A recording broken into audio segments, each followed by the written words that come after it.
Hello everyone, my name is Primitiva, and welcome back to another episode of Speculative Evolution Project Pokemon. A series where we analyze a Pokemon's biology, their body plan, and how they live.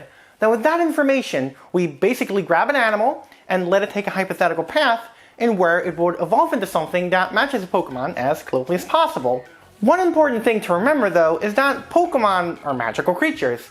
So that means that some traits might just be completely impossible to recreate in real life.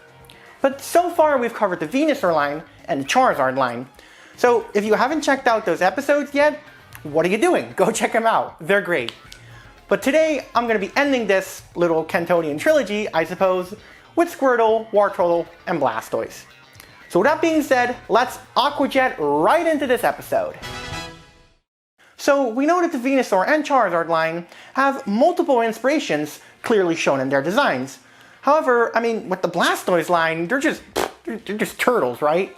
Well, yeah, but there's also some pretty cool Japanese mythology involved as well, and that is the Minogame turtle. Now, I'm not going to get into it too much because that's not really what this channel is about, but basically it's a turtle that is said to live over at least 1,000 years, and its most striking feature is the fact that it has seaweed and algae on its tail. You see this especially in Wartortle, whose design is heavily inspired by it. But apart from that, yeah, they're just turtles. But hey, the little mythology thrown in there, albeit probably unnoticed by a lot, is still cool. Squirtle is a baby turtle, but it seems to have many ways to defend itself, such as its shell, allowing it to hide into it and use water as a weapon, but also for defense. Pretty efficient for a baby. This is similar to the archerfish, which is a super cool fish that shoots water through its mouth to catch prey above the water. Wartortle can apparently just live for over 10,000 years, and its furry tail is recognized as a symbol of longevity. I don't think that the people writing these knew that algae on a turtle shell doesn't really have to do anything with its age, and it's just a thing that happens sometimes. This Pokemon is also somewhat of an ambush predator, but oddly enough it doesn't seem to use any water-based attacks like Squirtle. Oh, and it apparently maintains balance while swimming using its tail and ears. That's weird. Wartortle is also a pretty popular pet amongst old people, which, that doesn't really make sense to me because, Wartortle can grow really old. So that would mean it would keep out-aging its owners and it would get heartbreak all the time. Don't know why that's such a good idea. But anyway, let's move on to Blastoise. Surely that one's dex entries aren't that weird. The first thing that stands out are, well, the frickin' cannons on its back, of course, which can fire over 160 feet, and can apparently just go through concrete and thick steel. That's dangerously powerful. This Pokemon could kill you without a problem. And if just blasting you isn't enough, it could also use the pressure of the water for high-speed tackles. It's such a powerful stream that it has to place itself firmly on the ground before taking aim. And even if that isn't enough, it could just crush you with its body. Okay, well maybe not that because it only weighs 85 kilograms? It really should weigh more. Hell, I'm heavier than Blastoise. And well, that's kinda it. Wartortle is definitely the strangest out of the bunch, but I didn't know that Blastoise was so freaking terrifying. But yeah, let's move on to the speculative evolution part right now. So surprise surprise, these Pokemon are turtles. Well, Blastoise is more of a tortoise, although tortoises are just land turtles. They're just turtles that live on land. And they're all turtles because they all belong to the grouping that is known as Testudines, which is the scientific name for turtles. But we all know what turtles are.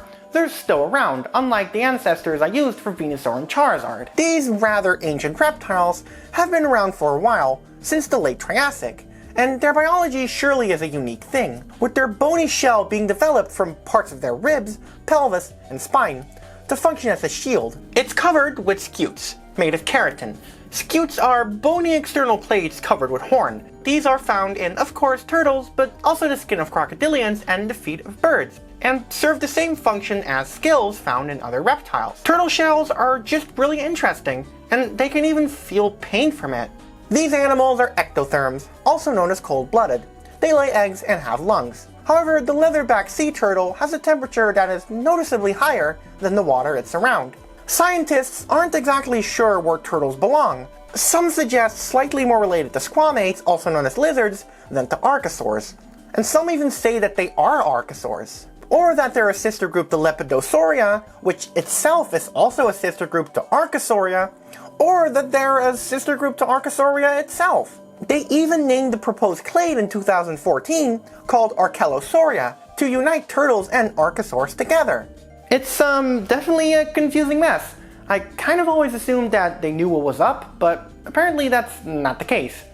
But anyway, I'm sure most of you have at least seen a turtle once in your life, so I won't dive too deep into the biology. But who will serve as the ancestor for the Blastoise line? Well, firstly, these Pokemon are clearly turtles of the suborder known as Cryptodyra. These are turtles that can move their heads back into their shell, as opposed to the other suborder known as Pleurodyra, which are turtles that can only move their head side to side. There are a lot of cool turtles in the Cryptodyra order, such as sea turtles, freshwater turtles, and of course, tortoises. So cool, we're gonna go with tortoises, right? Well, nope. We're going with Chelydridae instead, which is a turtle family that includes the snapping turtles, which are the only living members. Why these and not tortoises though? Well, tortoises haven't been around for too long, and the biggest reason is, well, just look at the alligator snapping turtle. Look at that shell. You see those bumpy spike-like protrusions? That's exactly why I chose this family, because these will evolve into a very signature piece of biology that Blastoise has. Of course they won't be just snapping turtles, as those have only been around since the Miocene, but the bigger family in which they are in has been around since the late Cretaceous. So yeah, that means I won't actually be starting from the Triassic this time. Yay! You see, I really want to take advantage of the KPG extinction, so using an animal that's been around in the Mesozoic seems better than one that's been around in the Cenozoic. The plan here is to have these turtles take advantage of this extinction event, because when a lot of animals go extinct, niches become more readily available for others to take and grab. Most, if not all of the megafauna was wiped out after this extinction event, and the survivors were either little opportunists or had other ways of surviving, Chelydridae being one of them. So if things would have gone differently, maybe this group of turtles would have taken a much bigger role. First, however, we're going to need a location, as this is key into making these specific Pokemon in real life. Our attention goes to the Western Interior Seaway, which was a large inland sea that split North America into two, creating Laramidia and Appalachia. This existed during the Middle to Late Cretaceous, but also very early in the Paleogene, until it combined to the North America we're more familiar with.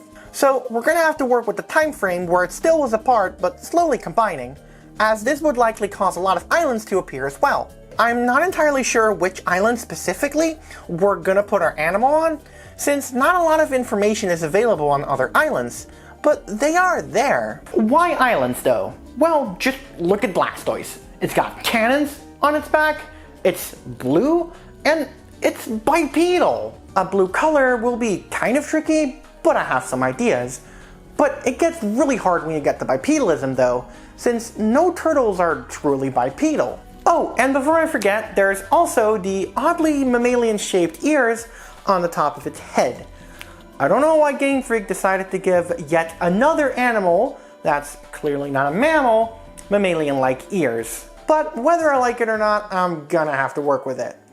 But of course, we can't forget, again, the cannons. Extinction events can open up a lot of opportunities for the survivors, and some happen to be really weird because of this. After the Great Dying happened at the end of the Permian, loads of weird animals started to appear in the Triassic afterwards, like the weird-legged Charovipteryx who took pterosaur evolution and reversed it, or the horror animal for dentists, the bizarre Apatodentatus. But of course, let's not forget the weird-backed Longisquama. Bet his chiropractor had a hard time with this one. It's basically nature's way of experimentation after an ecosystem reset. Adaptive radiation occurs and every animal tries to battle their way into a niche. The route our turtles will take will also just be really weird, and exactly why I put it on an island as well, because islands can produce really strange and unique animals. This is due to the lack of competition some of these animals might encounter. And because they're isolated from the mainland, this can open up a lot of niches otherwise unavailable. Take the Fusa, for example. This cat-like animal related to mongooses is the biggest predator of Madagascar. No one else was around to do it, so it just did. It's basically the cat, but not really of this island. So we're basically combining the uniqueness of island evolution together with adaptive radiation. Let's talk bipedalism first, Because after all, how the heck would a turtle even become bipedal? Well, my hypothesis is that this island would have niches available for big browsing herbivores. Examples being sauropods, megatherium, therizonosauruses, and elephants. Some turtles aren't capable of standing on their hind legs, but from what I've seen it's only really the small ones, and for a short amount of time. But what's interesting is that they use their tails as a support. They'll start out just eating the low vegetation that grows on the ground, along with growing a longer retractable neck that helps them reach for various vegetations on the island. This, however, won't last long for them, as other animals start to eat the same food they do. As a response, their necks evolve to be longer to reach higher up. But that is also beginning to become scarce over time. Other animals are just more adept for eating their specific vegetation, and their neck length isn't evolving fast enough, so they have to use something else to gain height, and that is their legs. Through selective pressure, they evolve to rear up to obtain the even higher vegetation that others can't reach. Their lower hind legs become beefier, while their upper hind legs become stronger, more powerful for lifting a creature this big, along with their tail, which becomes bigger and heavier for giving the animal support. Megatherium, the huge ground sloth, had adaptations very similar to this, rising on its hind legs and using its tail to create a tripod-like stance, and it used its long claws to reach plants. Our animal won't have long claws, but instead they'll be using their forelimbs to hold them more in place against trees. Rearing up won't prove useful for just obtaining their food, but also for sexual selection, used by males to intimidate other males. At the same time, they also evolve to grow bigger to defend themselves more against the predators of the island. They're not totally enormous like the other animals I mentioned earlier, but that's because their size eventually just reaches a limit and growing bigger isn't worth it. And that's their bipedalism out of the way. Now, they can't just walk upright constantly, as they only really do it during mating and for obtaining their food. It already seemed pretty much impossible to me to have completely bipedal turtles, as there really are none in real life. And with these videos, I like to look at things that have already happened in real life. So I looked at other animals and used them as a basis for this evolution. And now it's time to move on to the thing that honestly gave me a lot of trouble writing this episode. And that is, of course, Blastoise's cannons. So this turtle right here is called Stupendemus geographicus. And it was a turtle that lived from the Miocene to the Pliocene. It wasn't just any turtle though. It was the biggest freshwater turtle ever. Even one of the biggest turtles in general. Its size was fantastic. But the reason I brought it up was because, whoa, would you look at that? Shoulder spikes that stick out. Our turtle isn't at all related to this turtle, but since it happened in a group of turtles before, it can happen in this one as well. Ours will be slightly higher and somewhat different, more longer for sure, and more spike-like based on the alligator snapping turtle shell, but taken to an extreme. They won't have several spikes, however, just two big ones. It's already big and sturdy enough not to get preyed upon easily once it's grown. These spikes appear white, but are still part of the shell. They're just spikes without the scutes that the turtles normally have on their shell. I based this in particular on the ceratopsian dinosaurs, like Triceratops, basically combining ceratopsians and alligator snapping turtles in a way, and I think that's neat. Why did these weird spikes evolve though? Simple. Sexual display. These turtles have become a highly competitive species, with males fighting over dominance a lot, using their spikes in combat. Females also possess these sexual traits, but they're not as dominant as in males. Now, these cannons were very hard to create, because how are you going to copy literal metal cannons sticking out of the back of a turtle? Well, you can't. So I had to go with something that resembles it. And even if I made this turtle aquatic, it still wouldn't be possible because we, surprise, have no turtles with cannons or some type of tubes sticking out of their backs. And I like to have some basis in reality when it comes to writing these videos. And again, that's what I strive to do. Make Pokemon real through realistic biology and realistic evolution. Not try to explain their canonical biology in a cool sciencey way. Alright, so bipedalism, check. Cannons, check.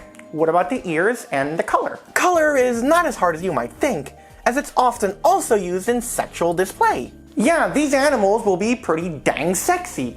That's right, irresistible, sexy turtles. So the males will again be the ones who most resemble the actual Blastoise, with their skin being covered in medium bluish spots that vary within each member. I based this on the blue hue that some alligator snapping turtles can have, so again, it's possible in this family. Underneath the spots, they have a light brown coloring, with some lucky members even having that lower beak/jaw coloration going on that Blastoise has. Females, on the other hand, they're just light brown, and the shells of these species are brown with a lighter undertone at the bottom. Alright, we got the color out of the way.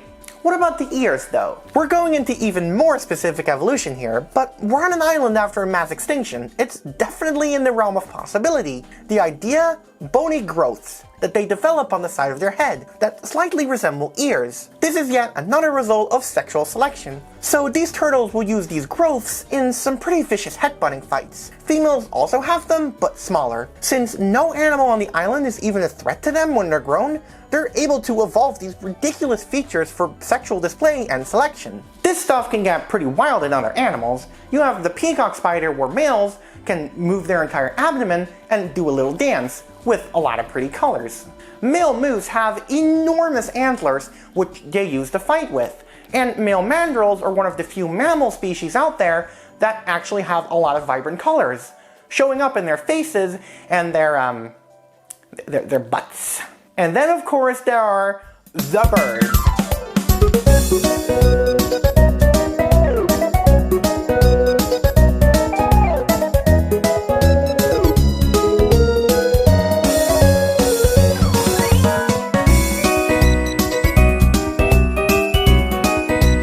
Nature is weird, we all know that, and a lot of cool stuff can happen, but unfortunately, this does mean that the males will end up resembling Blastoise the most. It's unfortunate, again, but it's the most realistic. And the name of this marvelous species will be Ceratitanotestuidae, which literally translates to horned giant turtle, because, well, that's what it is. And giant is right. This beast can reach a maximum height of 1.6 meters when standing up, and even more when sticking out its neck, and can weigh up to 250 kilograms.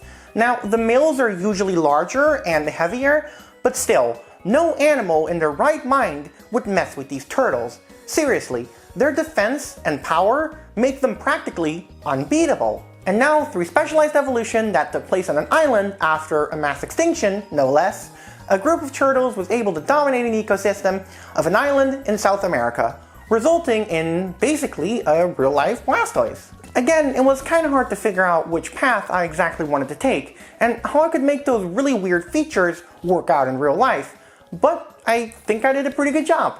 Unlike the other videos, I pretty much stayed in the same period.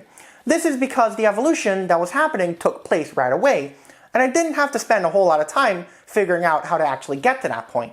I'll be honest, I don't know exactly when this animal will exist, somewhere in the early Paleogene for sure, but determining the exact time is hard because of all the islands moving around. But with this part finalized, let's move on to the last part, ecology and behavior.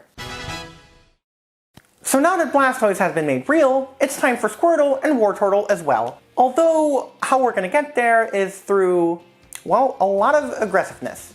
So this species can be very aggressive, especially when males fight over dominance over females, and their mating certainly isn't, pretty.